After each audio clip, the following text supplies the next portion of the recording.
L'idée, c'est de faire une émission qu'avec des archives, avec des Bon, extraits, parfois des Movie photos, Orgy parfois de un peu de Joe diapos, Dante. beaucoup de voix Ça off, fait un moment et de que faire Christian des Bell, le rétrospectives rédacteur en chef d'acteurs, de des Blow Up, rétrospectives de qui a tout de réalisateurs, des même pas mal thématiques grossi ces temps-ci, autour de nous lieux avait comme parlé le de désert, Movie comme Orgy le... et suggéré de faire un sujet dessus. Movie Orgy, ce film, ou plutôt cette performance mythique de Joe Dante bien avant les Gremlins, et oui, Movie Orgy a maintenant 50 ans. Oui, c'est bien gentil ça, tiens, si tu faisais un sujet sur Movie Orgy, mais réussir à le voir, Movie Orgy, c'est une autre paire de manches. Mais voilà qu'une rarissime projection est annoncée un dimanche midi de septembre à Glasgow, en Écosse. Alors, allez, on n'a fait ni une ni deux, en route pour Glasgow. À Glasgow, il y a une église consacrée à Saint Georges Tron. Si vous ne le croyez pas, voyez donc. Et on n'est même pas obligé de se déchausser pour y entrer. Et la projection de Movie Orgy a lieu à 2 pas de l'église. Là, dans cette ruelle un peu à l'écart, Renfield Lane, comme le personnage complètement fou dans Dracula. C'est peut-être un signe. On attend sous la pluie, la porte s'ouvre, et on attend encore dans une chaude ambiance. Puis enfin, on monte vers le lieu secret où la cérémonie sera célébrée. Là, on peut acheter des pop-corns si on veut, mais non merci. Et puis Joe Dante apparaît à l'écran avec justement derrière lui une photo du comédien qui joue Renfield, le personnage complètement fou dans Dracula. Dans sa vidéo introductive, où il tente de battre le record de Martin Scorsese au nombre de mots à la minute, Joe Dante nous explique tout sur Movie Orgy. Et après, c'est parti pour presque 5 heures de Movie Orgy. Ça va de soi. Mais il explique quoi, Joe Dante ? Eh bien, il raconte l'histoire de Movie Orgy. Au milieu des années 60, quand il avait 20 ans, ça faisait déjà 20 ans qu'il passait son temps à aller au cinéma et à accumuler les films dans sa tête. Tiens, à 16 ans, il avait parlé de ses préférés dans un grand article pour Famous Monsters of Filmland, un article intitulé Dante's Inferno, où il évoquait déjà un certain nombre de films destinés à faire partie plus tard de Movie Orgy. Et voilà Joe, quelques années après, quand il était étudiant en cinéma au Philadelphia College of Art. À cette époque, avec un camarade à lui, John Davison, futur producteur de Y a-t-il un pilote dans l'avion, Joe avait eu l'idée d'organiser des séances marathon de plusieurs heures où il mélangeait plein de films, à 2 projecteurs. Voilà, c'était ça, Movie Orgy, qu'on devrait d'ailleurs plus exactement intituler Movie on TV Orgy. Il mélangeait un peu n'importe quoi, avec une préférence marquée pour les westerns et les monstres, surtout ceux qui regardent par la fenêtre. Plus des films de prévention, des pubs, des émissions de télévision, des actualités, des dessins animés, tout ce qui tombait sous la main. Et la seule image originale de Movie Orgy, c'est le titre, au début. Tout ça s'accumulait, se percutait, se répondait, se contredisait, avec des running gags, des plaisanteries raffinées et des effets coulés-chefs à gogo. Bref, les spectateurs ne s'en rendaient pas compte à l'époque, mais c'était un mash-up. Un mash-up comme on en trouve par milliers de nos jours sur Internet. À part qu'à l'époque, il n'y avait pas d'Internet. Et il n'y avait pas de DVD, ni de VHS non plus. Et Movie Orgy, c'était donc fait avec du vrai film de pellicule de bon vieux celluloïd en 16 mm, alors ça cassait tout le temps, aucun problème, on remplaçait par un autre film, et on recollait pour la prochaine fois, et du coup, jamais une séance ne ressemblait tout à fait à une autre. Et c'était du brut, Joe taillant directement dans le lard, enfin, dans la pellicule. Et il fallait refaire le point tout le temps, et ce n'était pas grave si la copie était en noir et blanc, même si le film était en couleur à l'origine, et en scope, et au final, on s'amusait bien. Everything is going to be beautiful. Il fallait s'y attendre, de projection en projection, à force d'être coupé, recollé, coupé, recollé, coupé, recollé, les copies ont fini par être légèrement endommagées.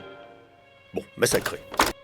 Mais mine de rien, 50 ans après, certains des bouts de films découpés en rondelles dans Movie Orgy sont devenus les seules traces restantes des films originaux, qui entre-temps ont eux complètement disparu.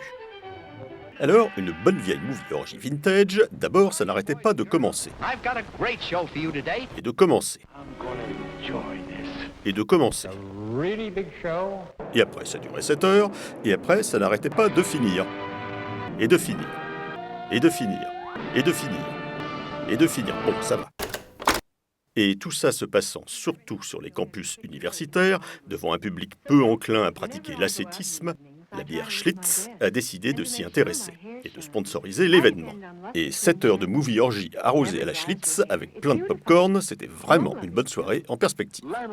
Joe Dante dit d'ailleurs lui-même que ce qui est bien, c'est d'entrer et sortir comme on veut, et comme ça, en restant au même endroit, on peut faire comme les surréalistes, André Breton surtout, qui zappaient d'un cinéma à l'autre au hasard, en entrant en cours de projection sans connaître le programme, pas sûr qu'il aime la Schlitz et le popcorn d'ailleurs, Breton. Mais c'est un autre débat. Et puis, un peu grâce aux qualités de monteur qu'il avait démontrées avec Movie Orgy, Joe Dante est devenu le fabricant de bandes-annonces préféré de Roger Corman. Puis, un cinéaste respecté. Piranha, Hurlement, Gremlins, L'Aventure intérieure, Small Soldiers, etc.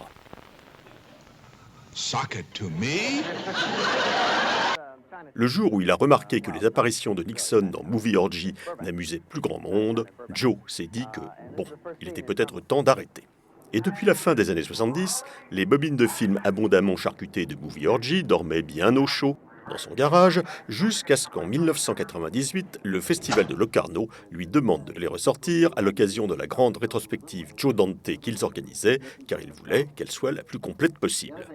Et depuis, Joe a concocté une version d'environ 4h45 que de temps en temps, à l'occasion de festivals ou de rétrospectives, il vient présenter en personne. Mais zut, pas de chance, à Glasgow, pour la première fois, il n'était pas là. D'où à sa place la fameuse vidéo introductive avec les photos de Renfield derrière. Alors, à Glasgow, pendant la projection, on n'a pas eu le droit de filmer, mais on a pris plein de notes consciencieusement. Et après, on s'est documenté. Et au final, on a patiemment recherché et retrouvé quasi tous les films contenus dans le Movie Orgy original, pour tenter de reconstituer le bazar. Inutile de dire que ça a pris un bout de temps, d'autant qu'on s'est même amusé à regarder ce qu'il y avait avant et après les extraits montés par Joe Dante. Mais il y a un moment, on n'en sort plus. Alors on a mis le haut là, sinon on y serait encore, et en tout cas, maintenant, nous sommes prêts. Prêts à faire notre propre Movie Orgy reconstitué à nous. Allez, on y va!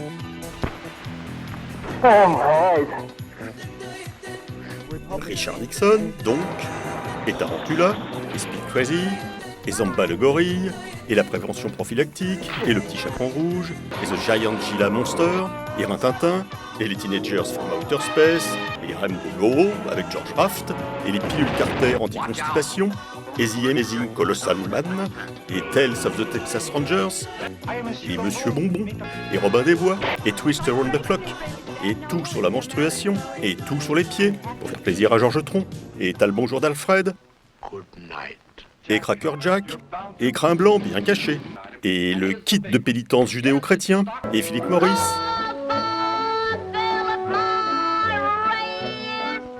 et les bérets verts, et Moby Dick en noir et blanc, et Bonnie and Clyde en noir et blanc, et des chirurgiens qui fument, et montent là-dessus, et Clint Eastwood en aviateur, et le Mickey Mouse Club, et Anne-Margaret, et des pubs pour des céréales, et Superman, et Batman, et Ricky Nelson, et les Young Americans, en couleur, et Raoul Walsh dans les nuages, et Fu Manchu, et Tarzan, et le monstre des temps perdus, et Colgate au Gardol, et Groucho Marx, et V.C. Fields,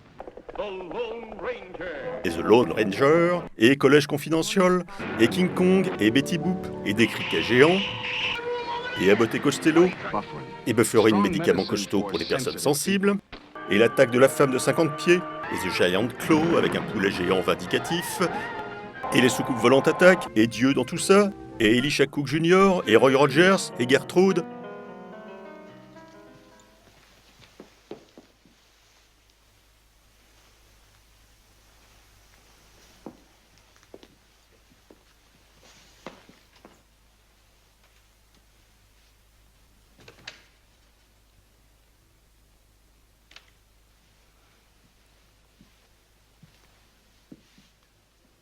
Gertrud, der er noget, jeg må tale med dig om, mens vi er alene. Non, pas Gertrude. Encore que...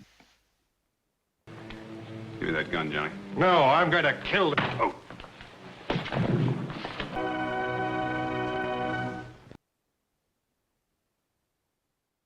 Non, finalement, il paraît qu'elle a rien à voir avec tout ça, Georges Tron.